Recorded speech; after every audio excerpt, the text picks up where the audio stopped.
Carol Maria, Yama Beauty Game Chichauya. Go Kujusiwa at Yama Beauty, Lady Yare, Lulani Boom Yavare. Etema, Kamyama Bauni would atomare, Generale, Mabauni, Juzavame.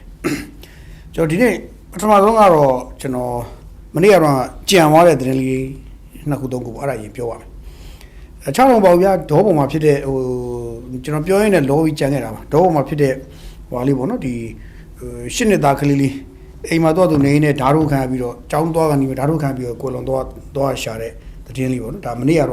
Generally, General Semigomboya, Drenaku, Mania Chekeva, Adrilu, General Maria Changevar. General Mania Adrian, General Meiji, at the sign of Down City Posi, Lunuta, General Mibar, Mire Cajaro, the Rearo, Confan, Volubiles, Ticlilia, the Ola Sache Maria Shekola, say Jamai, Sashi, mention I call the two or my life Binija, Pogodu, I Pogodu, say Jamai with Nashi, Char, I live one video Tane Tura, Sashi, Manation Alom. Shene, clearly, Jaguar, the home in the Botos and Jacoma, Nitaina. Tane Tura, the water, clear those, John Dobo Sauli 10 Chima, I Bogua, no, say Jamai Mongolu, you saw Ari Bogua, Tane went to it. Ba John Mamma would like clear any of my body so one. Because I clear Dana to a Milu, 2 party to when sweat a pole, Dana to like policy of your share. But no, so diffusing to Doro, Jacob machine will come to to Chare, same one future, Genoru, Chero, same one future. Shouldn't darkly, no? The children let the Yara Pijar, Gang Boya, the Louis Pijar, surely you do me a Pijar. But what you Semicondia, Mibari Jinjura, Mibari Ludoane Che. Pero, Diboga, Nelly Sewina, she was Sewina, she did, Sewina she. Takala Chause Joey, Chause Joey, Sewina and she. I'm Pietana, do Sewina, Uron Piana, Pianavi, no Piano, Pianane, the Congo is to be like the Haratara Paula, who call a top powder of him. Pero, Paduria did not beat out Lamdine and a Tilly Valley, a child, Johnny. A tea and never child with Charlie. Hello, a good door of Pamigovi. Pamibiro, Pamida Jetta Poejarole, Pambido do Balu long with you. You are same Mumana. We say Mumano, the Pambi may Mumana do Palo with you. You don't make board of Lulu, Town ever tear of Lulu. Don't have Yaguno, Yellow to Crowd. Yaguga Lure, Tola to the city to that Palo long with you. A user of Palo with you. So the car, Miva isolation, go in Jura, Miva is with a pigeon to that me to that to look at the charity, Miva, Pila. Pila and Pila to Mamiro, clear the Tisonavi, Tatu, clearly to say the Maroda, to Loli Melu, Betim level, to a two Bomaponi, to Uli Lumu, Fulum you, to Fulum you, Shinjo of it. Dada Kajana Generovia, who Doroli, Tilu, Trini Jareka, Generosi Suja, Dora Jasimacom Jare, Mido in Physicamu, the Lodero, the Tamieta, Tamushi and Nalita to Tababon, to Ubono. No, generally to so shower. No, or the time Damushi, Nalu, Pio, John Pinilu, no, John Pinilu, no. So same Hosia Comar, Mibania, Kujasavar, Julia Tanyana, good need and Mibari, Jagugaluri, and Yeri, a cold look at the same conversation, or Lucio to a shower. No, so I little to Maria, Jangel, Pio Teburaba, General, General Matia, the Tia on the Tibida will teach out closely. There are 9 on the piano. No, General could add me, Guru, General 3G Tabido, Social Jabu, Lubare, General Cleary, General Cola, Luloga, Drew, General Cola, General Cola, General Social Jabu Lure. Also, Nenny 2 years, Pitamesa, Kukure, Social and Social, Hosoma, Madorasa, Jump Pipshit, Blue Jump Pipshit, or Tika Soma Dore Kajai. Jinjura, you are a pity, the sign look down and let him come to Jarabon. Taliba Arno, Gugura and Colagere, Luloga, Gugura and Colagere, Kutami, Gugura and General Kusai, Jabu, Lubare, Pio, Pumudi Babdi Bagoni, Machao Majari, Lega, and the Yanni Kiole, General Tanagla Drine, Shandan Jimian, Mujabu, Lubare, Dalilation, Tunelli, Kanavia, Teburaba, Pio Mania General, Pio Janwari, Jawari, not at the Kushibare, Arabalesro, General, the Canone Soilu, Biomala, General, I entered the Canone Soilu, General Tonyamare, Canone Soilu, General Tony, Balesro, Yumaridina. Yumaridina, ye, the Canone Tigida Nya, so we don't pay the cook, Ta Huarima, Lame, Nasanima, Shikamia, Nasan Shivar, နော်20နှစ်မှာပွဲချင်းပါမလို့ကန်ဝင်တိကိတာညဆိုပြီးတော့20နှစ်မှာချင်းပါမလို့ကျွန်တော်သိရတယ်အဲ့တော့20နှစ်မှာဟိုချင်းပါမယ်ကန်ဝင်တိကိတာညကလည်းညနေညဆိုရင်ညနေ4နာရီည7နာရီအထိပေါ့နော်7နာရီအထိချင်းပါမယ်အဲ့တော့ဒီပွဲတော့မြောက်ရီမီဒီယာစင်တာမှာကျင်းပါမှာပါမြောက်ရီမီဒီယာစင်တာမိုးကောင်းလမ်းမှာကျွန်တော်တို့ပေါက်တော်မိုးကောင်းလမ်းမှာပေါ့မြောက်ရီမီဒီယာစင်တာမှာကျင်းပါမှာပါဆိုတော့ဒီမှာကဒီပြောရတော့ဒီမှာကတော့ဟိုနာမည်ကျော်ကနဝင်ဆိုတော်ကြီးတွေဖြစ်တဲ့ဓမျိုးကြီးသိတယ်လည်းပါမယ်ဟိုဒီနွေရွေးပါမယ်ဥဆိုပိုင်ပါမယ်နောက်တစ်ခါဒီလူငယ်တွေကဆိုရင်ဟိုဖြိုးမြောင်တို့ပါလာမယ်မေတ္တာဆိုရင်တို့မေလာတန်စင်တို့ပါမယ်အစဆိုရင်အခြားသောနာမည်ကျော်တွေလည်းပါကြပါပါเนาะကျွန်တော်ဓာတ်ပုံတွေရဆိုရင်တော့ဒီသူတို့ထိတ်တန်း5-6ကိုတွေ့ရတယ်เนาะနောက်တစ်ခါဟိုအများကြီးကကျွန်တော်ကြည့်တော့တော့စန္ဒယာမျိုးနိုင်တို့ပါလို့လဲဒါဝင်ဖြစ်တာပေါ့เนาะဝင်ပြီးတိခတ်ပြီးမျိုးဒီလိုကျွန်တော်တွေ့ရတယ်ဆိုတော့ကျွန်တော်ကဒီနေရာမှာမြန်မာပြည်သိနေကြီးရဲ့ဟိုဘာဖြစ်လို့ကျွန်တော်ဒီလိုထည့်ပြောပြီးလေကြီးညာပေးလေမင်းကျွန်တော်ပို့ရင်လည်းပြောရင်တော့ဟိုဒါကျွန်တော်ပို့ရင်လည်းပြောရင်တော့ကျွန်တော်ကိုယ်တိုင်လည်းအဲ့ဒီညအဲ့ဒီမှာကျွန်တော်ကိုယ်တိုင်လည်းသွားပြီးတော့ရှိနေမှာဖြစ်ပါတယ်ရှိနေဖြစ်တယ်ကျွန်တော်ကိုယ်တိုင်လည်းအဲ့ဒီမှာသွားပြီးတော့ကျွန်တော်လည်းညဘက်နည်းနည်းလေးဟိုသွားပြီးတော့ဒီရှေးအောင်ဟိုခေဟောင်းခက်တဲ့ကိုလိုက်မိတဲ့ဒီ music တွေကိုသွားပြီးတော့ကျွန်တော်ခံစားပါအောင်တော့ခဏလောက်ကျွန်တော်နားပါအောင်မယ်နားယူပါအောင်မယ်เนาะအဲ့တော့ဟိုခဏအဲ့ဒီကနားမှာဖြစ်တဲ့အတွက်ကျွန်တော်အဲ့မှာကြည့်မှာဖြစ်တဲ့အတွက်ဒါကျွန်တော်လည်းပွင့်လည်းပြောတာကျွန်တော်လည်းကြည့်မယ်ဟာမို့လို့ကျန်တဲ့လူတွေလည်းကြည့်လို့ရအောင်လို့မိတ်ဆက်ဟိုပြတာပါပြီးတော့ကျွန်တော်တို့ဒီဦးသိန်းတန်ကမြော်ရီသိန်းတန်ကမြော်ရီသိန်းတန်လို့ခေါ်ရတယ်ပေါ့နော်ဦးသိန်းတန်လို့ခေါ်တာတပြိုးကြီးဖြစ်တွန်းသိန်းတန်နဲ့မှာဆိုလို့နော်သူကပြန်ကြည့်တော့သူ့အသက်ကိုကျွန်တော်ကြည့်ရတဲ့ခါကျတော့1945ခုနှစ်ကမွေးတာဆိုတော့လွတ်လပ်ရေးမရခင်ကတည်းကမွေးတာဗျအသက်အားဖြင့်ခင်ဗျာကျွန်တော်တွက်ကြည့်80နဲ့ဟို82နှစ်ရှိပြီလို့ပြောပေါ့82နှစ်ရှိပြီပေါ့82နှစ်ရှိပြီအသက်ကဆိုတော့82နှစ်ဆိုတော့အရွယ်နည်းနည်းတော့ဟိုအရွယ်တော့မဟုတ်ဘူးဗျနော်ပြီးတော့ကျွန်တော်တို့သူတို့ရဲ့တခြင်းတွေကိုမြင်ရဖို့နောက်ထပ်မြင်ရဖို့တိတ်အချိန်တိတ်မကြံတော့တာပေါ့နော်မကြံတော့တာပြီးတော့ပြီးခဲ့တဲ့ရပိုင်း Playpoint တန်းနိုင်ရဲ့ပွဲအကြီးလုပ်သွားတယ်ဟိုမထွင်းဒရာဘိုတို့ဘာလို့ကျွန်တော်မဟီမာတို့အခုဖွဲ့ပေါ့နော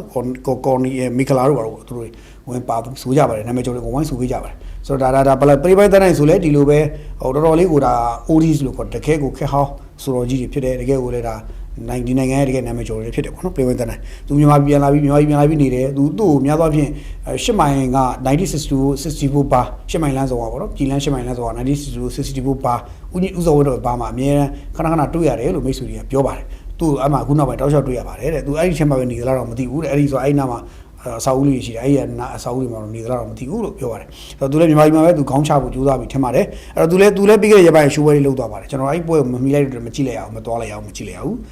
ဒီဟာကျတော့ကျွန်တော်မီလိုက်တယ်ဘာလို့ကျွန်တော်ဟို Oris တွေပြန်ပြီးတော့သွားကြည့်လိုက်မင်းကျွန်တော်တချို့ຢာတွေကပြန်မရနိုင်တာတွေဗျဟိုပြန်မရနိုင်တော့အရာတွေကိုဥပမာကျွန်တော်တို့ Messi နဲ့ Ronaldo ရဲ့အားပြိုင်မှုကိုကျွန်တော်တို့မမြင်ရတော့နောက်မြင်ရတဲ့အချိန်အသိမရှိတော့ဘူးပြန်ကြည့်ကျွန်တော်တို့ပြီးခဲ့တဲ့ graph လာပြီးသွားပြီနောက်ထပ်ကိုသူတို့ကန်တယ်ကိုကျွန်တော်ကြည့်ရင်ခဏပဲမြင်ရတော့မှာသူတို့ဒေါက်တာနေနေဆို Ronaldo ဆိုလဲသူဒီနေဆိုနားတော့မယ်ပြောပြီး Messi လဲနားတော့မှာမကြခဲ့ဆိုတော့ဒါဆိုကျွန်တော်နောက်ထပ်သူတို့ကန်အောင်မြင်အောင်မဟုတ်ဘူးသူတို့လိုကန်တော်ဝင်တွေထပ်ပြီးတော့မြင်ရဖို့ကနောက်ထပ်အများကြီးစောက်အောင်ဘာလို့ဆိုဒီလိုပုံကိုယ်တွေရှားတယ်နော်ဟိုဆယ်စုနှစ်5-6ခုလောက်မှတက်ရောက်3-5ခုမှတက်ရောက်ဒီလိုပေါ်တာရှားတယ်တော့တော်တော်ရှားတဲ့ပုံကိုယ်တွေနော်5-6ခုမှအဲ့တော့ဒီလိုပုံကိုယ်တွေအဲ့တော့အခုအများကြီးသိနေဆိုလဲဒါဒီလိုပဲတကယ်ရှားပါတယ်ပါဖြစ်တော့သူတို့ရဲ့သချင်းတွေကိုသွားနောက်ထောင်ကြည့်မယ်ကျွန်တော်တို့သူ့ရဲ့ဟို big fan တော့မဟုတ်ဘူးသူ့ရဲ့ big fan တော့မဟုတ်ဘူးကျွန်တော်သူ့ big fan တော့ဖြစ်မနေဘူးပေါ့နော်ကျွန်တော် big fan ဖြစ်နေရှိမနေပါဘူးဆိုတော့တော့ကျွန်တော်သူ့ရဲ့သချင်းတွေမှာကောင်းတာလေးရှင်နောက်ထောင်ကြည့်မယ်တော့နောက်ထောင်ကြည့်ပြီးတော့ဟိုခံစားကြည့်မယ်ခံစားပဲပေါ့နော်ဆိုတော့သူနဲ့ပတ်သက်ရင်တော့အားလုံးကသိတဲ့အတိုင်းပဲနာမည်ကျော်သချင်းတွေအများကြီးရှိကြပါတယ်ကျွန်တော်ဒီဘက်ခေတ်ကိုမိသေးတာဆိုရင်တောင်မြတန်းကမောက်ချစ်သူတို့ရွှေကလေးကောက်ရသူတို့နော်စနေတော့ပန်းလူမယ်တို့စသဖြင့်ပေါ့ဗျာမြစ်တာကြီးလိုင်းတို့ဒါမျိုးနာမည်ကျော်တွေလည်းသူ့မှာရှိသလိုဟိုမြန်မာမှုဂီတကိုလည်းသူတော်ပိုင်နေဆိုနေတဲ့ပုံကိုတူဖြစ်တယ်တော်တော်ကိုပိုင်နေဆိုနေတဲ့တောက်တူဖြစ်တယ်ပေါ့နော်ဆိုတော့ဟိုပြောရင်တော့စုံတော်မြိုင်လို့တချင်းမျိုးတွေနော်ရွှေတုံရီလို့တချင်းမျိုးတွေကာကျိုးမပြောက်ပါစနေရွှေတုံရီလို့တချင်းမျိုးတွေနော်စသဖြင့်ပေါ့ဗျာစုံနသားမြိုင်ဒါမျိုးတွေပေါ့ဒီလိုတချင်းတွေဆိုတော့မြန်မာပြည်သိနေဘယ်လောက်ထွန်းမိုးလဲမေးရင်ကျွန်တော်တို့မြန်မာပြည်မှာရှိတဲ့တချို့တော့ဒီနာမည်ကျော်ဟိုဒန်းစာဆရာကြီးတွေကိုတော့လွှမ်းမိုးတယ်ဟဲ့ကျွန်တော်ကိုရိတော်လွှမ်းမိုးတယ်အဲ့လိုတောက်တီသူကလည်းဟိုလွှမ်းမိုးနိုင်ဆိုရင်အားကောင်းခဲ့တဲ့ဒါဆိုလိုကြီးတယောက်ဖြစ်တယ်ပေါ့ဗျာနော်ဆိုတော့ပြောရရင်တော့သူ့ရဲ့ဒါလေးဟိုရှိတယ်ဆိုတာလေးကိုပြချင်တာအဲ့တော့အဲ့မှာလက်မှတ်တွေဝယ်မယ်ဆိုတော့တော့ဝယ်လို့ရပါတယ်မြောက်ရီမီဒီယာစင်တာမှာပဲတော့ဝယ် online နေပဲဝယ်အမှမြောက်ရီသိတဲ့ gallery ticket ညဆိုတော့ Facebook page ရှိတယ်အဲ့အနေပဲသွားပြီးဝယ်ရှာဝယ်လို့ရပါတယ်လက်မှတ်တွေရောင်းတာမပြီးသေးပါဘူးဒါမပြီးသေးဘူးနော်ရောင်းနေပါတယ်အဲ့တော့သွားကြည့်လို့ဝယ်ကြည့်လို့ရပါတယ်ကျွန်တော်လည်းအဲ့ဒီညရှိနေပါမယ်ဒါလေးလည်းကျွန်တော်ဟိုဒီတေးချစ်သူပြည်တဲ့အတိုင်းဝမ်ကိုဒါပေးတည်တာပါပြီးတော့ကျွန်တော်ကလည်း music ကိုပို့ပြီးတော့ကြိုက်ပါတယ် ကျွန်တော် movie နဲ့ music မှာ music ကိုပို့ကြိုက်ပါတယ်ကျွန်တော်ရဲ့ဟိုကတော့ဟို favorite ကတော့ music ပါဘာလို့ music ကိုလုံးဝဟိုဒီထက်နှလုံးသားထဲကနေ music တွေပြီးတော့ music industry ကတော်တော်လေးဒီဘက်ခင်မှာ music industry ကတော်တော်ကောင်းခဲ့တာတော်တော်ကောင်းလာတာတွေ့ရတယ်ကျွန်တော်လူငယ်လေးတွေခုနောက်ပိုင်းဟိုညီလေးသိပ္ပံထုံးဆိုတဲ့ညီလေးရဲ့သချင်းလေးဆိုရင်ဤသူပြူပါဆိုတဲ့သချင်းလေးဆိုရင်ကျွန်တော်တို့ရင်းထဲမှာထိတယ်ဟတ်ထိတယ်လုံးဝစားသားလေးတွေပြောဆိုရေးသားလေးတွေနောက်အတီးလုံးလေးတွေတန်စင်လေးတွေကစကျွန်တော်နှလုံးသားတွေကိုညင်ညောင်းနဲ့စီးဝင်တာကိုကျွန်တော်လုံးသားတွေကိုနူးညံ့မှုတွေနူးထွေးမှုတွေပေးပါတယ်အဲ့တော့ကျွန်တော်တို့ music ကိုသိကြိုက်တာဒါကြောင့်ဥတီဘက်ခင်မှာသိပ္ပံထုံးဆိုတဲ့ညီလေးတော်တော်ပါတယ်နောက်ဟိုလောကလည်းတင့်တော်သူဆိုတဲ့ဂျာတိတ်လေးညီလေးတယောက်သူလည်းအရန်တော်ပါတယ်တော်တော်ပါတယ်ဆိုတော့ရှေ့မှာလည်းဟိုရပိုင်ဆိုဘန်နီဖြူတို့ဘာလို့သချင်းထွက်ခဲ့တယ်ကောင်းတာတွေတော်တော်ကောင်းကြတယ်ဗျ music industry ထွက်လိုက်တဲ့သချင်းတော်တော်များများဟိုတော့မေလဲထွက်တာပါတယ်တော်တော်ကောင်းတာတော်ကောင်းကြတယ်အဲ့တော့ music industry ကမျိုးဆက်တွေဟာပြောရတယ်တစ်ခက်နဲ့တစ်ခက်ပိုပြီးတော့တော်ကောင်းကောင်းဖန်တီးမှုအားတွေပိုကောင်းလာတာဟုတ်တွေ့ရတဲ့ကျွန်တော်ကအားရပါတယ် music ကိုကြိုက်ပါတယ်အဲ့တော့ music နဲ့ပတ်သက်လို့ဒါကြောင့်ကျွန်တော်တမင်တကူးတကာကိုကျွန်တော်ထည့်ပြီးတော့ပြောတာဖြစ်ပါတယ်ပေါ့နော်ဆိုတော့ဒါလေးလည်းကြိုကြိုက်လို့ကျွန်တော်ထည့်ပြောတာနောက်တစ်ခုကတခါ music အကြောင်းထပ်ပြောရင်ကျွန်တော်တို့ဘာထက်ရှိလဲဆိုတော့ချင်းအဖွဲ့တွေကြီးပဲချင်းဟိုပေါ့နော်ဆိုတော်တွေလို့ပဲပြောမလားချင်းအဖွဲ့တွေကဒီရေဘေးတဲ့ပြည်သူတွေရဲ့ရမုံကိုဖြော်ရည်ပွဲတစ်ခုကျင်းပဖို့မနက်ဖြန်စမယ်လို့ဒီမနက်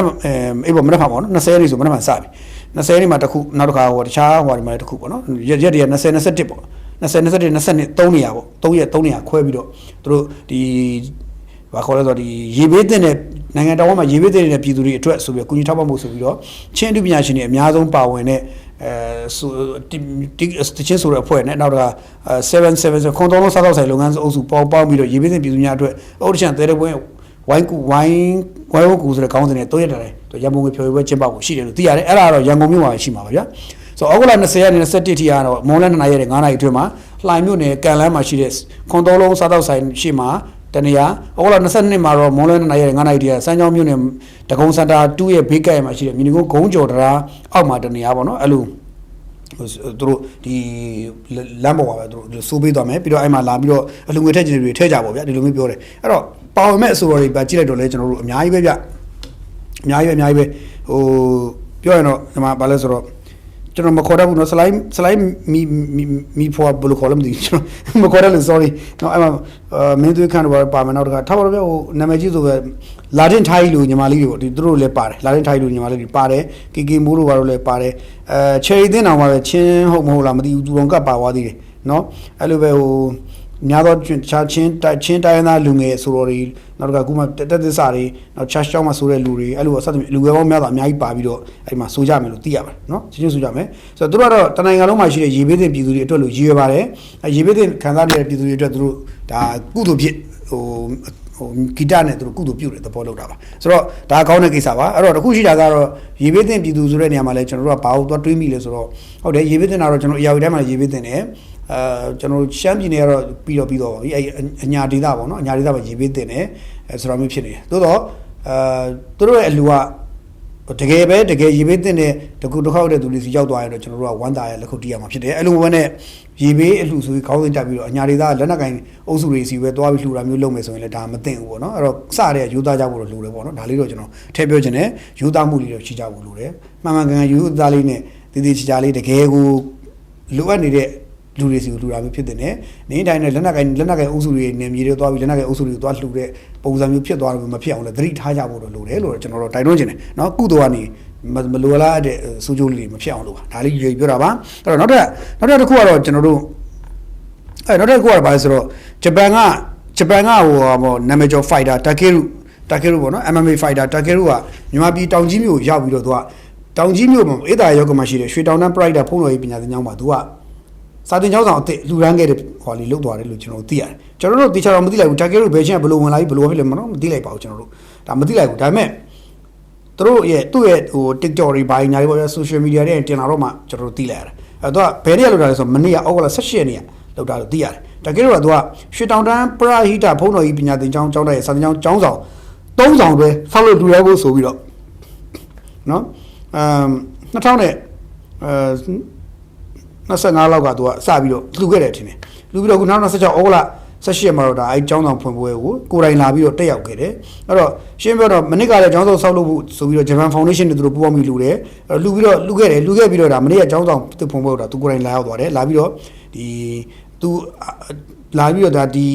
ကျောင်းမှာရှိတဲ့ကလေးတွေအခြားဒေသခံလူငယ်လေးတွေနဲ့အကုန်လုံးသူက preparation game တွေကစားတယ်လက်ဝဲလေးတွေထိုးတာတင်ပေးတယ်စသဖြင့်ဟိုကသူတကယ်ကိုပြဟိုသူလည်းဒီကလေးငယ်တွေနဲ့ကြားထဲမှာပျော်ပျော်ရွှင်နေသွားတာတွေ့ရတယ်ပေါ့နော်ဆိုတော့တကယ်ကိုတိကျသလားပြီးတော့အတိကျတာပေါ့အဲ့ဒီဘက်ကလူတွေကလေးတိကျတာဘာလို့one championship က MMA Japan fighter ပဲဗျာသူ့သိတာပေါ့တကယ်လို့ဆိုကျွန်တော်တို့မြန်မာတွေသိတာပေါ့တိုးတော့ရုပ်တရက်မြင်တော့သိချင်မှသိမယ်တကယ်လို့ဆိုတာနဲ့အာတန်သိတာအသိဖြစ်တော့ပေါ့နော်တခုတော့ကျလက်ဝဲထိုးနေတော့ဟိုနဲ့ဒီနည်းနည်းအပြင်ပုံစံနည်းနည်းတော့ချိန်ပါရုပ်တရက်မြင်တော့တိုးတော့ဒီလိုမျိုးသူကလာပြီးတော့ကိုယ်တိုင်ကိုကြတောင်ကြီးမှာလာပြီးတော့ဒီဖုန်းလိုက်ပင်တဲ့ကျောင်းဆောင်3ဆောင်လွဲစောက်ပြီးလှူပေးတဲ့ကိစ္စကိုကိုယ်တိုင်ကိုကြလာပြီးလုပ်ပေးသွားတဲ့အတွက်တကယ်လို့ကိုတော့ဘာပြောကျေးဇူးတင်မိပါတယ်။ကျွန်တော်တို့နိုင်ငံသားကလေးငယ်တွေအတွက်သူ့ရဲ့ဒါဟိုဘယ်လိုခေါ်လဲသူ့ရဲ့ဒီတက်နိုင်တဲ့အားနဲ့သူကူညီပေးသွားတယ်သူကူညီတော့သူကူညီသွားတယ်ဆိုတာကိုဒါတွေ့ရတဲ့အတွက်သူ့ရဲ့စိတ်စေနာလေးပုံမှာတကယ်ပဲကျေးဇူးတင်မိပါတယ်ဘာပြောဟိုဒါလည်းဒါကျွန်တော်တို့နိုင်ငံအတွက်ကတကယ်လို့ဆိုတဲ့ပုဂ္ဂိုလ်ကပြန်သွားသူ social media တင်မယ်မြန်မာအကြောင်းတခြားလူတွေသိမယ်ဘာပြောဟိုကိုယ်နိုင်ငံတစ်ဖက်လည်းနဲ့ကြော်ညာပြီးသားတော့ဖြစ်တယ်ကိုယ်နိုင်ငံအခက်အခဲတွေအကြက်တဲတွေကိုလည်းတစ်ဖက်လည်းနဲ့တခြားနိုင်ငံတွေကကူညီခြင်းကူညီလို့ရအောင်ဒါလမ်းပြပြီးသားတော့ဖြစ်သွားတယ်ဘာပြောကျေးဇူးတင်မိပါတယ်တကယ်လို့တော့ဆိုတော့လက်ရှိချိန်မှာတော့တကယ်လို့ကတော့ဒီအတိုင်းပဲခဏနားသွားပြီပေါ့နော်မြန်မာဖိုက်တာတန့်စင်နဲ့ထိုးတော့တော့တန့်စင်ကိုနိုင်ထိုးရတယ်လို့ပေါ့နော်ဒါတန့်စင်ထိုးပြီးတော့သူနိုင်ထိုးတယ်ပြီးတော့ကိုတော့လောဆယ်ခဏနားနေပါနော်ဒါပထမဆုံးဝါရီဖြစ်နေထည့်ပြတော့ဖြစ်ပါတယ်ကဲအဲ့တော့ရေဘေးကိစ္စခုနပါလာလို့ကျွန်တော်ပြန်ပြီးရေဘေးကိုပြန်ကောက်ပါမယ်ရေဘေးပြန်ကောက်မယ်ဆိုတာချောင်းပါဘူးကျွန်တော်တို့ AR တိုင်းမှာရေဘေးကြောင့်လေဧကပေါင်းပြောရတော့6000နီးပါးပျက်စီးသွားပြီလို့ကျွန်တော်အကြမ်းမြင်ချားသိရပါတယ်အခုဆိုရင်ဒီရေဘေးဆိုတဲ့နေရာမှာလည်းကျွန်တော်တို့ရောက်တဲ့နှစ်စဉ်ရေဘေးရည်ကြီးပါတယ်ဒါပေမဲ့ကျွန်တော်တို့ကဘာဖြစ်လဲဆိုတော့ဒီလေးမျက်နှာတာကျိုးတယ်ပေါ့ဗျာဒီလိုအလွယ်ပြောရမယ်နားလဲလွယ်တဲ့စကားလုံးသုံးပါတော့လေးမျက်နှာတာကျိုးတဲ့ခါကျတော့ပုံမှန်ခံစားနေရပုံထားတဲ့ပို့ပြီးတော့စိုးရတဲ့ရေဘေးမျိုးခံစားရပြီးတော့ဟိုအရင်တော့သူတို့မျောလင့်တာတပတ်လောက်ဆိုရေကြမယ်ထင်တာအခုရေကမကြအောင်ဘာလို့မကြလဲဆိုတော့တာကျိုးတဲ့တာကိုအခုပိုင်တွေရိုက်ပြီးတော့ကျိုးတဲ့တာကိုပိတ်ဖို့ကြိုးစားတာမပြီးနိုင်ဘူးအခုထိမပြီးဘူးပိတ်ရမယ့်ဟာကဟိုပိုင်ရမှာချောင်း300လောက်ရရမယ်ဒါပေမဲ့တကယ်ရိုက်နေ100လောက်မပြည့်သေးဘူးလို့ဟိုပြီးခဲ့တဲ့ရက်ပိုင်းမနေ့ရက်လောက်ထိတနေ့ရက်လောက်ထိကျွန်တော်တို့သိရတယ်ပြီးတော့ကျွန်တော်တို့စောက်လေးဒူဝင်ကြီးလဲဒူဝင်ကြီးဦးမျိုးမြင့်လဲအဲ့မှာကိုယ်တိုင်သွားပြီးတော့ကြီးကြပ်နေတယ်တခြားသွားတွေ့ဆုံလေ့လာပြီးတော့တခြားမှားတယ်ချက်ချင်းအမြန်ဆန်လုပ်ဖို့ကြိုးစားနေတယ်လေတွေ့ရတယ်ဒီလိုပဲဝင်းကြီးချုပ် AR လည်းဝင်းကြီးချုပ်လည်းသွားတာပဲအဲ့လိုပဲဒီနိုင်ငံတော်အကြီးကသမ္မတဦးမင်းအောင်လှိုင်လည်းလေရဟရင်နဲ့သူပြန်ပြီးတော့သူချမြေပြင်သူဆင်းကြည့်တယ်ရဟရင်နဲ့သူပြန်ပြီးပေါ်နေသူလိုက်ကြည့်တယ်ကြည့်ပြီးတော့တချို့သွားလို့ရတဲ့နေရာတွေကိုသူသွားပြီးတော့သူကိုယ်တိုင်ဆင်းပြီးလေးမျက်နှာဒေသခံတွေသွားတွေ့တယ်ဒါဆိုရင်နိုင်ငံတော်အကြီးကလည်းသွားကြတယ်ဒုသမ္မတတစ်ဦးညိုစောလဲသူပသိယုံထီကိုသွားပြီးပသိယမှာသူစီးဝေးလုပ်အသက်တန်လို့ပြောတယ်မြေစိုးတွေလှုပ်စေကာမူပေါ့နော်မြေစိုးတွေလှုပ်စေကာမူဒီအပေါက်ကိုပေါ့မပိတ်နိုင်တဲ့အခါကျတော့ရေကပြန်ကျသွားလိုက်အပေါ်ကမိုးများလိုက်ရေပြန်တက်လာလိုက်ပြောချင်တယ်ဗျာဟို AR မြကြီးကိုထိတ်ကနေမြန်မာပြည်လည်းမိုးကြီးတယ်ဗျာကျန်တဲ့ဒီမှာမိုးကြီးတဲ့အခါကျတော့ကဲအဲ့ကမိုးတွေကရွာတဲ့ရေတွေကဒီလိုဆင်းချလာတယ်မြစ်ထဲဆင်းလာတယ်ဆင်းလာပြီးအဲ့အပေါ်ကနေအပေါ်မှာရေကြီးတယ်အောက်ကိုပြန်ဆင်းချလာတယ်ဒီကူတောက်ချောက်အောက်မှာထပ်ပြီးတယ်အောက်ကိုဆင်းသွားတာလေ AR မြကြီးဟိုအောက်ဒီ AR မြကကျုံပေါ်ဒေသတွေဆင်းသွားကြတာဆိုတော့မဆင်းငယ်လမ်းမှာပေါက်သွားတာအဲ့ပေါက်တဲ့နေရာကိုသူစိတ်ဝင်တယ်မိုးနေတရက်ရက်သွားရင်တရက်ရောက်ဒီဘက်ကရေနေပြန်ကြတယ်မိုးပြန်ကြည့်ပြီးတော့ရေကပြန်ကြည့်လိုက်တာပြန်ပြီးတော့ဖားလို့မပြီးနိုင်ဘူးဖြစ်ပြီးတော့အဲ့ရေရုပ်တဲ့ဒေသပိုကျယ်ပြန့်လာတဲ့ area ဆက်စားကျွန်တော်ဧက1000လောက်ပဲရှိခဲ့တယ်နောက်ကျွန်တော်2ရက်3ရက်လောက်ကြာတဲ့ခါမှာကျွန်တော်ပြောတယ်ဧက3000လောက်ရှိနေပြီအခုကျတော့တည့်ရတိုင်းတာကျိုးတာကလည်းအခုဆိုရင်ဘာပြောဟိုတာကျိုးတာလည်းအခုဆိုရင်ဟိုရက်20လောက်ဖြစ်လာပြီပြောအဲ့လိုပဲပြောရတယ်ရက်20ဒီပါကတ်လာပြီပေါ့နော်ဟိုဖြစ်လာပြီဆိုတော့ဘယ်လိုပဲဖြစ်ဖြစ်ဟိုရက်20ညကတ်လာပြီဆိုတော့ဟိုဘယ်လိုပဲဖြစ်ဖြစ်ပေါ့ဗျာနော်ဆိုတော့သွားယူဟိုရေကတော့ရေကြီးတဲ့ပြက်ကပိုးကျဲတယ်ရေပြပိုးကျဲလာတယ်ကျဲလာပြီးတော့အခုဆိုရင်ဧက6000လောက်တွားထိတယ်ပေါ့ဘယ်လိုထိလဲဆိုတော့မှလေးမျက်နှာထိတယ်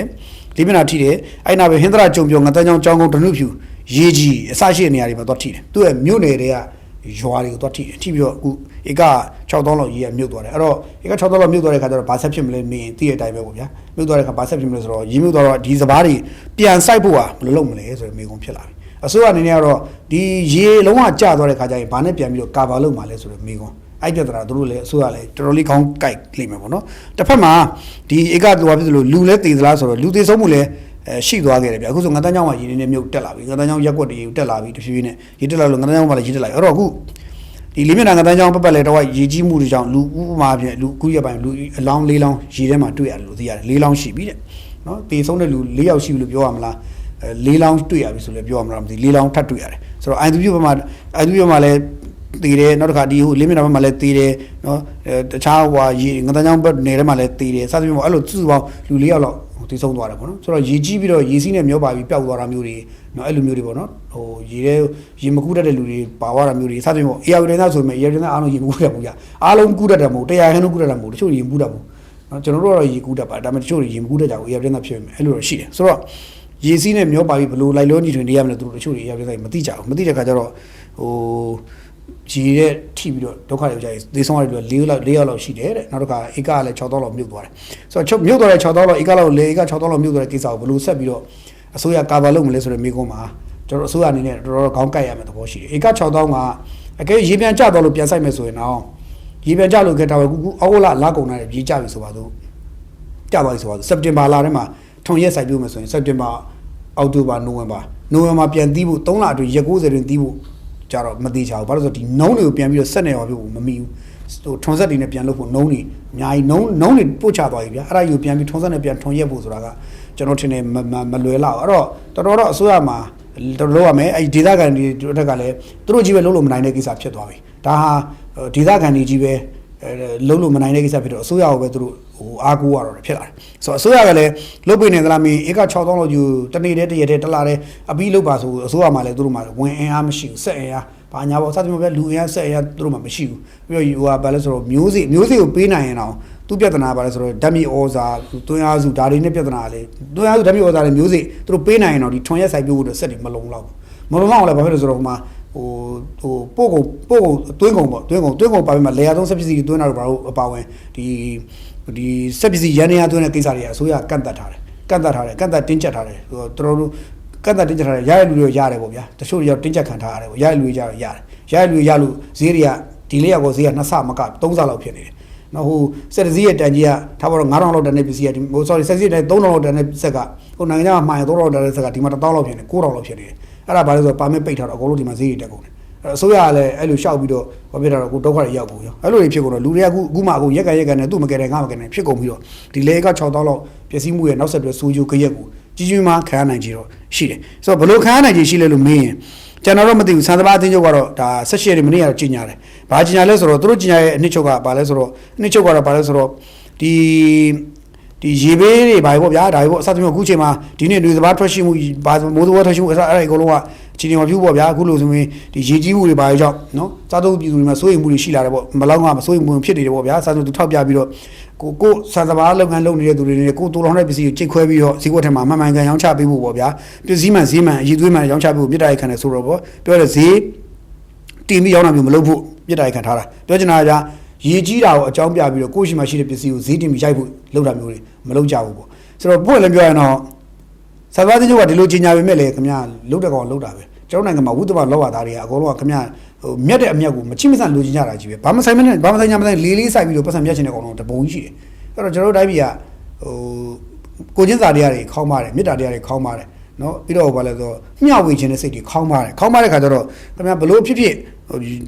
စံသဘာတင်ချုပ်ကကြီးညာအောင်မကလို့အစိုးရရေးယူမယ်လို့ပြောလဲလုံးမဲ့ကောင်လုံးအောင်ပါပဲလုံးပါပဲနော်အဲ့လိုရှိတယ်လုံးပါပဲကျွန်တော်သိတယ်ဒီဝိသမလောဘသားတွေဟောတားလို့မရဘူးကြလုံးကြအောင်ပါပဲအဲ့တော့သူရှင်းတယ်ဈေးတွေကိုဈေးမြင့်မရောင်းချဖို့နဲ့တူလောင်ပြီးတော့ဈေးတွေမြင့်တူလောင်ပြီးတော့ဈေးနှုန်းတွေမြင့်သွားအောင်ဝိုင်းပြီးတော့မလုပ်ဖို့သတိပေးတားမြစ်ပါတယ်မလုပ်ပါနဲ့ပေါ့ဗျာဒါကိုတိုက်တွန်းတာနော်အဲ့တော့ပြည်သူတွေလုံးဈေးမှန်ကမ်းမှန်နဲ့မှန်မှန်ကန်နဲ့စားသုံးခွင့်ရစီဖို့ဝိုင်းလို့ပါပြောရတော့ဗျာဒီဧက6000လောက်မြုပ်သွားလဲကျွန်တော်တို့ရှိမှာအရန်စဘာက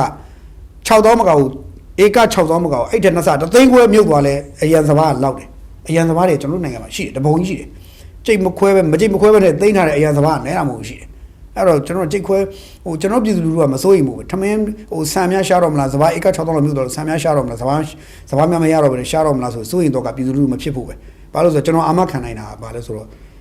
6000မြုပ်သွားဘူးတသိန်းခွဲထိမြုပ်သွားလဲကျွန်တော်တို့နိုင်ငံကထမင်းစားဖို့အတွက်စဘာတွေကလှောင်ထားတဲ့စဘာအများကြီးရှိတဲ့အတွက်စိတ်ပူကြမလို့ဒါပေမဲ့အဲ့လှောင်ထားတဲ့လူတွေကဈေးမှန်မှန်ကန်ကန်မရောင်းမဲနဲ့ဈေးတွေကိုမချိမဆန်တင်ရိုက်တာမျိုးအကြောင်းပြပြီးတင်ရိုက်တာမျိုးပေါ့ဗျာဟိုဖြစ်တာအနေနဲ့ဈေးတင်တာများမဖြစ်အောင်လို့ပဲကျွန်တော်တို့ဝိုင်းပြီးထိန်းချောင်းဖို့လိုတာအဲ့တော့အစိုးရအဲ့ဒီစံသဘာတိကျုံနေတဲ့သူဘာကြီးညာလဲဆိုတော့အဲ့မထ15ရာခိုင်နှုန်းအဆင့်24ပြည်108ပေါင်ဟုတ်တဲ့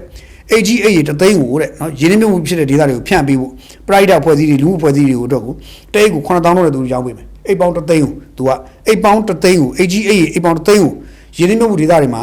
ဒီသားတွေမှာသုံးလို့ရအောင်အဲ့ဘက်ကိုပေးလို့ရအောင်ဖြန့်ပေးမယ် private ဖွဲ့တွေဝယ်မယ်ဆိုရင်တအိတ်ကို9000နဲ့ရောင်းပေးမယ်နော်ပြောချင်တာရေပြုတ်သွားတဲ့ဒီသားတွေမှာစပါဆန့်လို့မယ်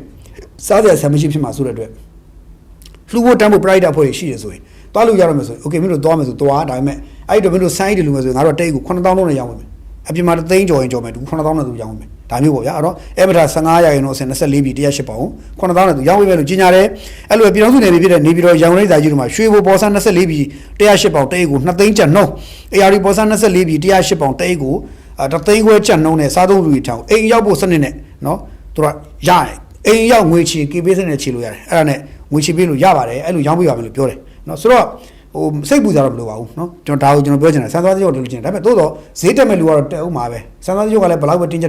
ဖြစ်နေဦးမှာပဲအဲ့တော့ဒီလိုမျိုးတော့လောကကြီးမှာဒီလိုတော့ဖြစ်နေတယ်အဲ့တော့ဒါကလေမြေပြဿနာရဲ့ဒီရေမြုပ်သွားတဲ့အတွက်လေတွေပြဿနာနဲ့လေပြဿနာနဲ့ခုနကသူကစံသွားစကြောကကြီးညာချက်တွေနဲ့ခုနထိခိုက်ဆုံးရှုံးမှုတွေအကြောင်းโอเคအဲ့ဒါဆိုရင်ကျွန်တော်တို့ကဘာကြံသေးလဲဆိုတော့ကျွန်တော်တို့အခုကျွန်တော်မှာဘာထပ်ပြောစရာရှိလဲဆိုတော့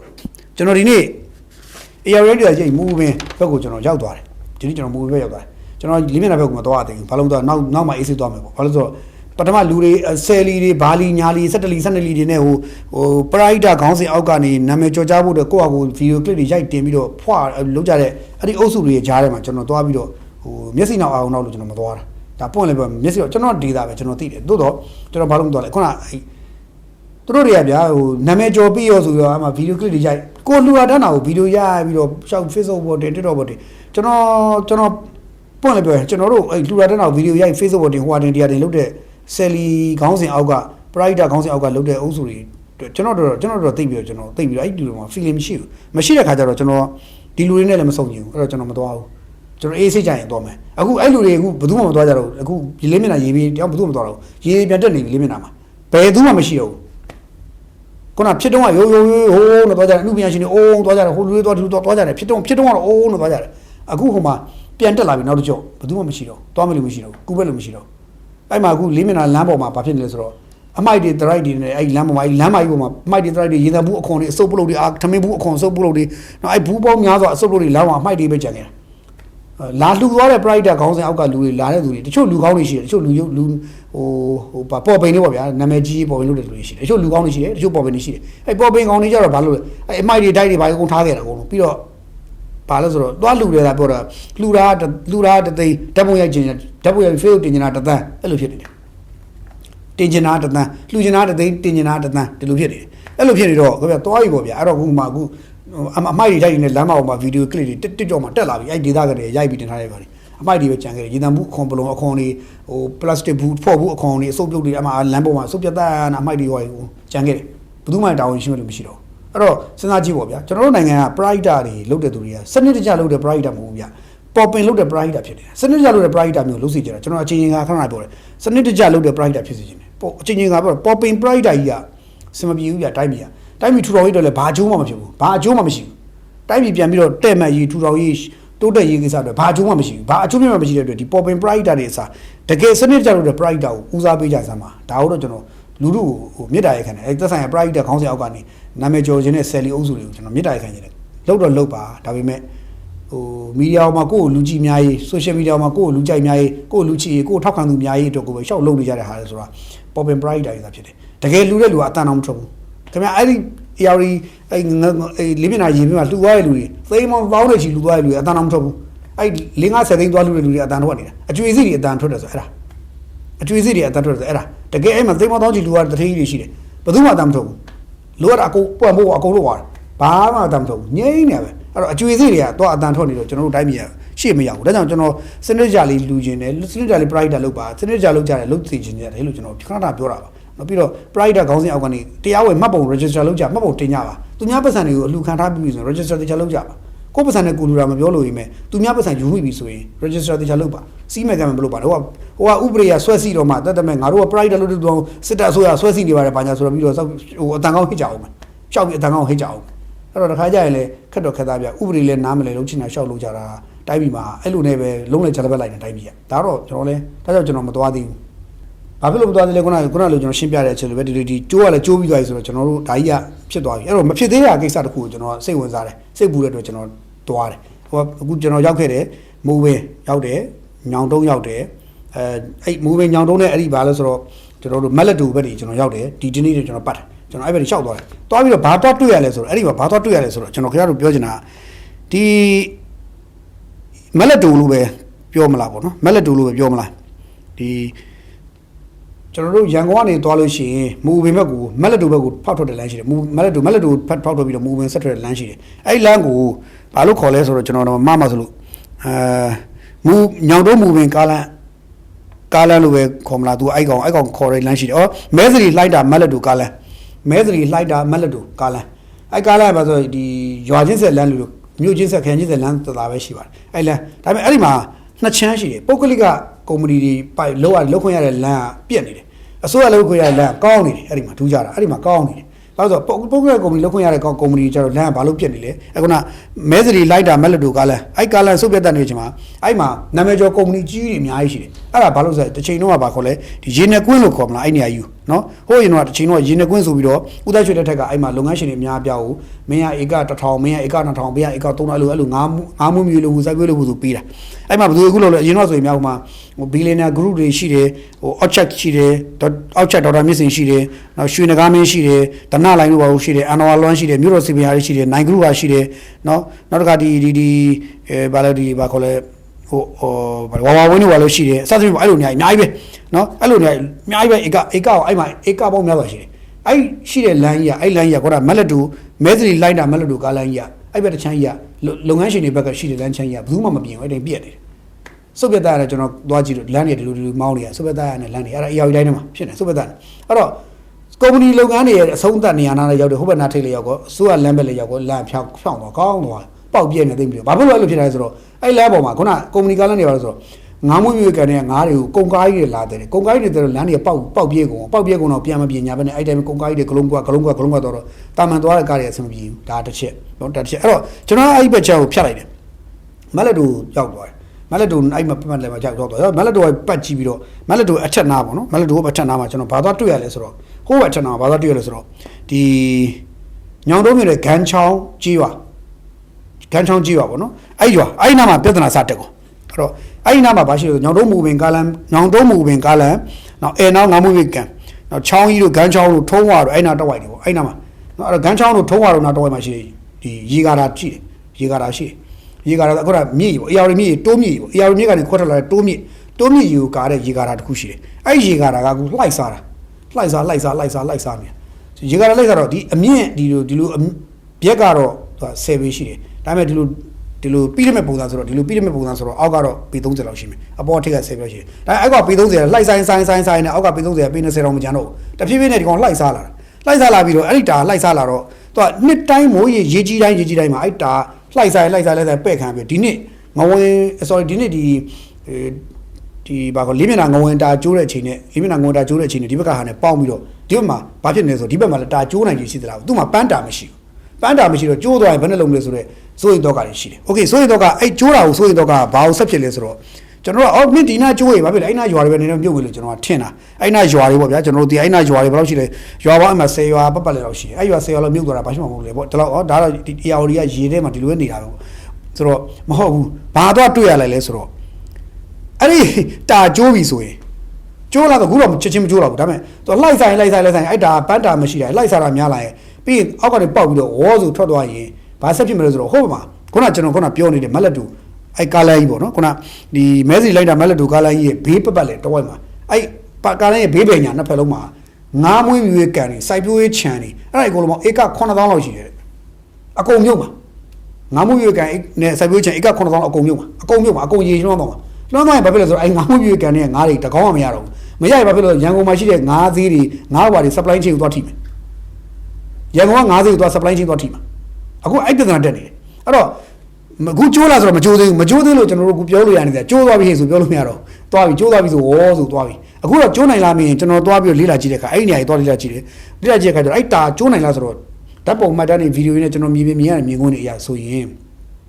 ချက်ချင်းတော့မကျိုးနိုင်ဘူးဒါပေမဲ့ဒီတိုင်းဆက်သွားရင်ရေကဆက်ပြီးမိုးတွေကြီးနေမယ်ဆက်သွားမယ်ဆိုရင်ဒါကမကျိုးရင်တော့တချမ်းပဲ့သွားနိုင်တယ်တချမ်းပဲ့သွားရင်အနေများသွားပြီလာမယ့်နေ့ဆိုရင်ဒီကြောက်ကျိုးပြီအဲ့သဘောမျိုးဖြစ်သွားနိုင်တယ်အဲ့တော့ဒီကိစ္စကတော်တော်လေးဒီအဲ့ဒေသမှာရှိတဲ့ဒေသခံတွေက ဒေသခံတွေကသူတို့ရွာအတွက်စိုးရိမ်နေကြတယ်သူတို့ဒီဘက်ကငါးကန်တွေစိုက်ပျိုးချံမွေးမြူချံတွေခုနကျွန်တော်ပြောနာမည်ရွတ်သွားတဲ့နာမည်အဲ့ဟာတွေအကုန်လုံးကြီးလို့လွှမ်းသွားမှာ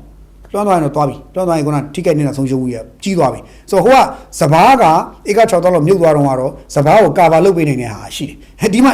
စိုက်ပျိုးမွေးမြူချံကြီးတွေမွေးမြူငါးကန်တွေအကုန်လုံးဧက9000လောက်ကြီးကိုမြုပ်သွားရင်အဲ့ဒီငါးတွေအကုန်လုံးဆုံးရှုံးသွားရင်ဘာနဲ့အဲ့ဒီရန်ကုန်ကငါးဈေးတွေကိုဘာနဲ့ကာဗာလုပ်ကြမလို့ကျွန်တော်မသိဘူးတနေ့အဲ့ရန်ကုန်ငါးဈေးတွေကနေထွက်တဲ့ရန်ကုန်ထွက်လာတဲ့ငါးဈေးတွေတွားတဲ့ကုန်ကားတွေကျွန်တော်တို့နေ့စဉ်ရန်ကုန်မြို့မှာစားနေကြတဲ့လူတွေရဲ့လူ9တန်းစားနေတဲ့ငါးတွေအဲ့ဒီကလာတာလို့ကျွန်တော်သိရတယ်အဲ့တော့အကုန်ထိမှာအဲ့တော့စိုက်ပျိုးအဲ့မွေးမြူသမားတွေအကုန်လုံးအခုဖျားတနေကြတာအကုန်ဖျားတနေကြတယ်ဖျားတနေကြတော့ဟုတ်ပြီဆိုတော့အဲ့တာကျိုးနိုင်လားလို့မင်းတော့ချက်ချင်းတော့မကျိုးနိုင်ဘူးဆိုတော့ဩတော်သေးတာဘလို့တို့ကျွန်တော်သွားကြည့်တော့ဒါမကျိုးနိုင်လည်းဘူးလို့ဒါပေမဲ့တို့အဲ့ဒီမှာတစ်ချိန်တော့မှတ်တမ်းတစ်ခုရှိတယ်လို့ကျွန်တော်ကြားတယ်အဲ့ဒါဘာလဲဆိုတော့တိုးမြစ်ကအဲ့ဒီဂန်းချောင်းမြစ်ကမ်းနဲ့ဒီထုံးဘယ်လိုခေါ်မလဲဂန်းချောင်းမြစ်ကမ်းနဲ့တော့ထုံးဝပေါ့အဲ့ဘက်ချက်ကိုသူကဒီလိုလိုက်စားမှာဆိုတဲ့ခါကျတော့ဒီမြစ်ကိုဒီလိုဒဲဖောက်ဖြတ်ဖောက်ပြင်ထားတယ်လို့ကြားတယ်ဒီကကျိုးနေဘူးပေါ့လမ်းအလဲမှာမြစ်လေကျိုးနေရှိတယ်အဲ့ကျိုးတွေကိုဒဲဖြတ်ဖောက်ချလိုက်လို့ရှိရင်တော့ဒီဘက်ကိုဒဲဖြတ်ဖောက်တော့ဒီဘက်ကလိုက်စားပြီးတော့တာကျိုးမဲ့အနေနဲ့ကာဝယ်နိုင်ကြလို့ရှိတယ်ဒါပေမဲ့ဒဲဖောက်ချဖို့ကျတော့နိုင်ငံတော်ဖောက်မှရမှာအစိုးရပုဂ္ဂလိကလုပ်လို့မရအောင်အဲ့တော့အစိုးရဖောက်မဲ့ project ကရှိသလားဆိုတော့ရှိထားတယ်ဒါပေမဲ့ budget မရှိလို့အစိုးရဖောက်ရထားတယ်အဲ့တိုင်းရထားတော့အဲ့တော့ကျွန်တော်နိုင်ငံမှာရှိတဲ့မြစ်ချောင်းတွေကကျွန်တော်အမြင်ပြောရင် AR မြစ်ကြီးကနေဆင်းလာတဲ့မြစ်ချောင်းတွေမြစ်လက်တဲ့တိတိလေးရှိတယ်ကိုယ်ဒီလိုကိုယ်ကမွေလေမွေကလို့ကိုယ်ရင်ကိုယ်တဲ့တချို့ဟာတွေဒီလိုဒဲဖောက်ပြလိုက်လို့ရရတယ်မကိုယ်ရင်ကိုယ်မဖောက်ဘဲနဲ့မြစ်ချောင်းတွေကိုမပြင်နိုင်ဘူးကျွန်တော်နိုင်ငံမှာမြစ်ချောင်းတွေကိုမပြင်နိုင်ဘူးမြစ်ချောင်းတွေကိုမပြင်နိုင်တဲ့ခါကျတော့ခင်ဗျားတို့ TikTok မှာမြင်ရလိမ့်မယ်ဖျားတွေစီမြစ်ကမ်းဘေးကဖျားစီတွေပြိုကျသွားတာလို့အသေးတွေကွဲပြီးရင်ကွဲစိတ်မကောင်းဖြစ်ကြတယ်အဲ့ဒါကြီးခင်ဗျားမြင်မှုကြလိမ့်မယ်အဲ့ဒါကြီးကတော့ဘာလို့ခုနဟိုပါပဲဘာဆိုမြစ်ကမ်းဘေးမှာရှိတဲ့ဒီဖျားစီတွေအဲ့မြစ်တွေကိုပြင်ရမှာမြစ်တွေပဲရှင်မိုးထဲမှာပြင်ဖို့လူရစီမာတဲ့မြစ်ကိုပြင်ဖို့အတွက် line တွေဖောက်လမ်းတွေဖော်လမ်းကြောင်းတွေမြစ်ကြောင်းတွေဆွဲပြန်ပြင်အဲ့ဒါမျိုးတွေသိချာလောက်အောင်ဒါပေမဲ့အဲ့ဒါတွေကိုကျွန်တော်တို့မှာဒီမြစ်ချောင်းကလုတ်သလားဆိုတော့မြစ်ချောင်းကလည်းမလုတ်နိုင်ဘူးဟုတ်မြစ်ချောင်းမလည်းလို့ကစက်တမန်ဘက်ကလုတ်သလားဆိုတော့သူတို့လည်းမလုတ်နိုင်ဘူးအဲ့တော့ဘယ်သူဘက်ကလုတ်လားဆိုတော့ဘယ်သူမှလည်းမလုတ်တော့ဒီမြစ်ချောင်းနဲ့ပတ်သက်တဲ့ဟာကို research လုပ်တဲ့အုပ်စုကလည်းတိတ်မရှိတော့ဒီပြဿနာနှစ်တိုင်းဆိုသလိုမြန်မာနိုင်ငံရဲ့တနေရာသောရွာတရွာရဲ့ဖျားစီတဆူဟာနှစ်တိုင်းမိုးရင်းကလာပြိုကြလိမ့်ရှိတယ်မိုးရင်းမှာဖျားစီအဆူပြိုတယ်နောက်ကြလို့ရှိရင်ပိုးဆိုးလာလိမ့်မယ်မိုးကြီးလေတာတွေကျိုးတယ်ဆိုတာဖြစ်လာမယ်ပြောရင်တော့ဗျာဒီမြစ်ချောင်းတွေကိုကျွန်တော်တို့စနစ်တကျစီမံခန့်ခွဲတဲ့အပိုင်းမှာကျွန်တော်တို့နိုင်ငံအားနည်းနေတယ်အဲ့တော့မြစ်ချောင်းတွေမှာတာဝန်ယူထားတဲ့ပုံကိုယ်တွေကလည်းဒါကိုသိချာတာဝန်ယူကြဖို့လိုလာယူပါဗျာအဲ့တော့ဒီဂန်းချောင်းမြင့်နဲ့ဒီထုံးဝပေါ့ထုံးဝအဲ့ဂန်းချောင်း sorry တိုးမြင့်ဂန်းချောင်းမြို့ဟာနဲ့ထုံးဝကိုတွားပြီးတော့ဒီလိုလှိုက်စားနေတဲ့ဟာကြီးကိုဘလို့ထိမ့်မလို့ဆိုတာတော့ဒါအစိုးရပြင်ဖို့လိုတယ်ဘာလို့မိုးရင်းမကုန်သေးဘူးအဲ့ဘလို့လုပ်ကြမလဲတော့ကျွန်တော်လည်းမသိဘူးအဲ့ဒါကြီးကြိုးချသွားရင်တော့ပွဲကလှပြီအဲ့ဒါတွေကိုကျွန်တော်ဒီနေ့လျှောက်သွားရတယ်တွေ့တယ်အဲ့တော့မူဝင်ဘက်လည်းကျွန်တော်ရောက်သွားတယ်ဘာလို့မူဝင်နေထုနိုင်လို့ဘာလဲဒီမြို့မှာမွေးဒီမြို့မှာကြီးဘာပြီးဖြစ်တယ်ဆိုလဲဘာမူဝင်ဆိုတော့အဲ့ဒီအဖွဲ့တွေရှိတဲ့ရောဆိုတော့ကိုကလည်းရောက်ဖို့အောင်တွားကြည့်ရတယ်တကယ်တော့မူဝင်ကကျွန်တော်မရောက်လာ22နှစ်22နှစ်23လောက်ရှိပြီကျွန်တော်မရောက်တာကြာပြီရောက်ပထမဆုံးရောက်ပြီးတဲ့နောက်22နှစ်23လောက်ကြာပြီအခုမှပြန်ရောက်တာအဲ့တော့ဘယ်ရောက်ပြီးရလဲကြာတော့ကဲဒါကြီးလည်းကြာတော့ဒီဘက်မှာဒါရီရောဒီဘက်မှာရှိတော့ဒီဘက်ဒီမှာလည်းဘာဖြစ်နိုင်လဲဆိုတော့တွားကြည့်တယ်ကိုယ်နဲ့အနီးဆုံးလည်းဖြစ်တော့တွားကြည့်တာပေါ့နော်ဒီသဘောပါအဲ့တော့ဒါလေးကတော့ဒီနေ့ကြုံကြိုက်လို့တွေ့ခဲ့တာလေးကျွန်တော်ရှင်းပြတာဟိုကြဲပြရတော့သက်ဆိုင်ရာဟိုမြေချောင်းကလူတွေနဲ့သက်ဆိုင်ရာဒီတာတမန်အုပ်စုတွေပေါ့နော်လဲဆယ်တာတမန်အုပ်စုတွေသူတို့တွေပဲကိုယ့်အကူသွားပြီးစစ်ဆေးကြည့်ကြအောင်မဟုတ်ရင်တော့ပြီးတော့မှအိုးတောင်းနေတဲ့ဝေယုံသုံးကားတွေဖြစ်ကုန်မှာကျွန်တော်စိုးလို့ပါเนาะတွားတော့ကြည့်ပါဒါပေမဲ့ဒီနေ့တော့ကျိုးနိုင်တဲ့ကြီးတော့မရှိကျွန်တော်အတွေ့အကြုံကပြောရင်ကျွန်တော်ကငဝင်တာကြီးဘေးမှာကြီးလာတဲ့ကောင်ဆိုတော့ကျွန်တော်အတွေ့အကြုံကပြောရင်ကိုမြင်ခဲ့တဲ့မျိုးပဲဆိုဒီနေ့တော့မကျိုးဒါပေမဲ့ဒီနေ့မကျိုးရင်တခုခုတော့နေ့မှာကျိုးမှာကျိုးတဲ့ခါကျရင်ကျိုးတင်ပြစမှုမရှိလို့ကျိုးတဲ့ခါကျရင်တော့အဲ့မှာခုနနောက်ကဟာကြီး supply chain တခုတွားပြီအဲ့ဒါကိုကျွန်တော်သိစေချင်တာပါဒါလေးလည်းကျွန်တော်ကြိုးကြလို့ဒီနေ့အဲ့ဒါလေးလည်းကိုတွားခဲ့ရောက်ခဲ့တာလေးထည့်ပြောတာပါကဲအဲ့တော့ဒါလေးပြောပြီးတော့ကျွန်တော်တို့ဘာရှိလဲဆိုတော့ဒီနေ့ကျွန်တော်နာမည်ကြီးနေတဲ့ဟိုတခုပေါ့နော်ဒီနေ့နာမည်ကြီးနေတဲ့ social media ပေါင်းများစွာမှာနာမည်ကြီးနေတဲ့မသက်ပါနဲ့တားရဲဆိုတဲ့ဟာပေါ့နော်အဲ့ဒါကတော့ခင်ဗျားတို့လည်းသိပါတယ်ဒါနာမည်တော်တော်ကြီးပါတယ်ကျွန်တော်လည်းအဲ့ video clip ကိုမကြည့်ရဲပါဘူးဆုံးအောင်မကြည့်ချင်ပါဘူးမကြည့်ရဲတာနဲ့မကြည့်ရက်တာတော့မရှိဘူးမကြည့်ရက်တာဟိုကိုအမအရွယ်ပေါ့နော်ဒါကြီးကကျွန်တော်တို့လည်းတော့ဟိုကောင်နဲ့ဒီကောင်နဲ့ PDF တွေလည်းဖြစ်ဖို့များတယ်လို့ပြောကြတယ်ဆိုတော့ဒီလုံးတဲ့ကောင်တွေရဲ့အရွယ်ဆိုတာတားရွယ်အမေရွယ်ပေါ့ကျွန်တော်ဆိုရင်တော့ဒါအမအရွယ်ပေါ့ကျွန်တော်တင်ဒီအမကြီးက45 50ချားပဲရှိဦးမယ်ဗျဒီအမကြီးကနော်အဲ့တော့ဒီဖြစ်စဉ်ကြီးကမနေ့ကတနေ့ကလွန်ခဲ့တဲ့ဗီဒီယိုကလစ်တွေတောက်ချောက်တက်လာပြီးတော့ဒီအမျိုးသမီးကိုမေးနေတယ်မေးလဲပြီးတော့ဓာတ်နဲ့ခုတ်ထည့်တယ်ဗျဇက်ကိုတိကနေပြတ်ထွက်သွားတယ်တိကနေဒီမှာပြတ်ထွက်သွားပြီးပြုတ်ကြသွားအဲ့တော့ ဒါကြီးဆိုကြည့်ပြီးတော့ဟိုအဲ့မျိုးသမီးကမလုပ်ပါနဲ့မတတ်ပါနဲ့တားရဲဆိုတာမျိုးလေပြောနေတယ်မလုပ်ပါနဲ့တားရဲမတတ်ပါနဲ့တားရဲပြောပြီးအမေအကုန်နဲ့မနိုင်ရှင်းပြပါမယ်အကုန်ရှင်းပြပါမယ်အကုန်ပေးပါပြီမနော်အေးနော်အမေပြောသူအေးစေးသူ့မှာလေစိတ်တော့ကလေးတော့ရှိတယ်အဲ့တော့ तू ပြောပြနေတော့ရှိသေးတာဟိုကဘူးမိပါမျိုးကောင်တော့ခုတ်ထဲတော့အဲ့တော့ဆုံးသွားတယ်ဆိုတော့အဲ့ဖြစ်စဉ်ကြီးကိုကြည့်ပြီးတော့လူတွေကဘာဖြစ်လဲဆိုတော့ဆက်စုပ်ယွန်ရှာကြတယ်ဒီဖြစ်စဉ်ကိုလူတွေအားလုံးဆက်စုပ်ယွန်ရှာတယ်ဆက်စုပ်ယွန်ရှာရဲ့အထက်မှာနီးပိန်းတွေလည်းပါတယ်စိမ့်ပိတ်တွေလည်းပါတယ်တာမန်ပြည်သူတွေလည်းပါတယ်တကယ်ကိုလူကောင်းသူကောင်းလူသူတော်ကောင်းတွေလည်းပါတယ်လူဒါကိုမြင်မှုတဲ့အလွှာပေါင်းစုံကဒီမြင်ကွင်းကိုတော်တော်ဆက်စုပ်ယွန်ရှာတယ်အဲ့တော့ဒီဆက်စုပ်ယွန်ရှာဝဲမြင်ကွင်းနဲ့ပတ်သက်ခြင်းဘယ်သူလုပ်တယ်လဲဆိုတဲ့ဟာကိုလူတွေကအုံတော့ကချက်ချင်းမေးတော့တာအုံတော့ကအလုပ်လုပ်ကြတော့တာဘယ်သူလုပ်တာလဲဆိုတော့မေးကောဘယ်သူလုပ်တယ်မေးကောဆိုတော့ဘယ်သူမှဖြေမဲ့လို့မရှိဘူးဘယ်သူလုပ်လဲဆိုတော့ဘယ်သူမှကျွန်တော်လုပ်ပါတယ်ခင်ဗျာဆိုပြီးအဲ့ချိန်ကျတော့ဝမ်းသာရဲ့လက်ထောင်ပြီးတော့ကျွန်တော်တို့ကခင်ဗျာဆိုပြောမယ်တရားဝင်ရှိဘူးအကုန်တော့ဘာဖြစ်လဲအဲ့ဒါစစ်တပ်ကလုပ်တာအဲ့ဒါပြည်သူစစ်ကလုပ်တာအဲ့ဒါဝါရစုကလုပ်တာအဲ့ဒီလိုညှို့ထိုးကြတယ်ဟောဘက်ကကျတော့ဒါ PDF လုပ်တာသူလုပ်တာစသဖြင့်သူလက်ညှိုးတွေထိုးကြအောင်โอเคအခုကလက်ညှိုးတွေကိုပတ်ထိုးကုန်ပြီသူ့ထိုးငါထိုးဘာလို့လဲဆိုတော့ဒီမြင်ကွင်းကြီးကိုလူတွေဆက်စုပ်ယွန်ရှာတယ်ဆိုတာကိုသိတဲ့အခါကျတော့လုံးတဲ့ကောင်တွေကလည်းခေါင်းမဖော်ရဘူးအဲ့တော့ဘာလဲလဲဆိုတော့သူတို့ကြီးကိုလက်ညှိုးတွေဝင်လာမှာဆိုတော့တွေ့ရလူပတ်ပြီးလက်ညှိုးထိုးကြတယ်ထိုးကြတော့ဒီဖြစ်စဉ်ကြီးကိုလက်ညှိုးတွေလျှောက်ထိုးပထမဆုံးဘယ်သူထိုးလဲ